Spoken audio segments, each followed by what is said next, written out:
Titanic जहाज और उससे जुड़ी पनडुब्बी का इतिहास।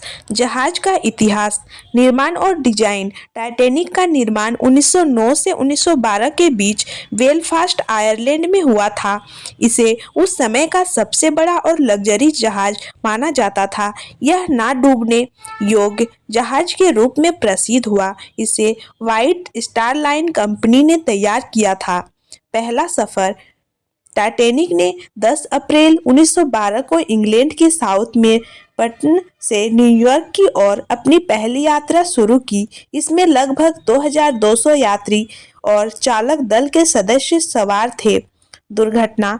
14 अप्रैल 1912 की रात को टाइटैनिक एक बड़े हिमखंड से टकरा गया। इस टक्कर से जहाज का निचला हिस्सा फट गया और 15 अप्रैल की सुबह तक यह अटलांटिक महासागर में डूब गया। इस दुर्घटना में लगभग 1500 लोगों की मौत हो गई। टाइटैनिक से जुड़ी पनडुब्बी का गुम होना। मिशन का उद्देश्य। ओशन गेट नाम की कंपनी एक टाइटन नामक पनडुब्बी का उपयोग करके टाइटैनिक के मलबे तक पर्यटकों को ले जाने का आयोजन करती थी। इस पनडुब्बी का उद्देश्य 12,500 फीट गहरे अटलांटिक महासागर में टाइटैनिक के अवशेषों को देखना था। गुम होने की घटना। जून 2023 में टाइटन नामक पनडुब्बी टाइटैनिक के मलबे तक पहुंचने के दौरान संपर्क से बाहर हो गई। इसमें 5 लोग सवार थे। समस्याएं और गुम होना।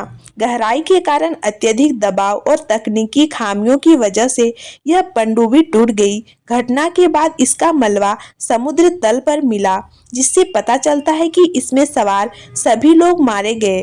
टाइटैनिक और पनडुब्बी से जुड़ी खास बातें। टाइटैनिक की खोज। 1985 में टाइटैनिक के मलबे को समुद्र की गहराई में खोजा गया। यह एक बड़ी ऐतिहासिक और वैज्ञानिक उपलब्धि थी। ओशन गेट सबमर्सिबल का डिजाइन। टाइटन पनडुब्बी को टाइटैनिक मलबे तक विशेष रूप से पहुंचने के लिए बनाया गया था, लेकिन इसे लेकर कई विशेषज्ञों ने सुरक्षा चिंताएं जताई थी। आकर्षण। टाइटैनिक आज भी लोगों के लिए एक बड़ा आकर्षण है। इसके लिए इतिहास, लग्जरी और दुर्घटना की कहानियों ने इसे अमर बना दिया। टाइटैनिक के मलबे और सबक। मानवीय त्रुटियां। टाइटैनिक की दुर्घटना में सुरक्षा उपायों की कमी और हिमखंड की चेतावनी को नजरअंदाज करना मुख्य कारण थे। आधुनिक सबक।